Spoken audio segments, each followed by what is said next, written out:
Well, she didn't mean to knock you into the next life. She just was trying to clean you.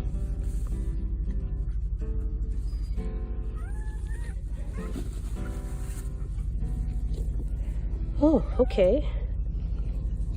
Will you get that baby out yourself? You did it, Mama.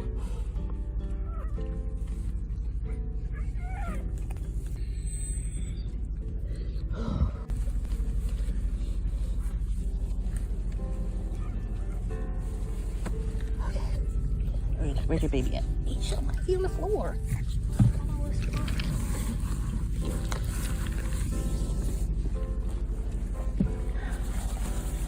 Yeah. Alright, what is it? A girl?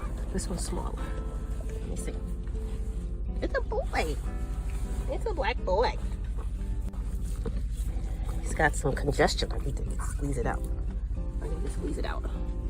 Alright. What we got left? You got any more? I know you got at least 2 more. Maybe even 3. How you feel? Like you in labor and I should shut up? Let me see the baby.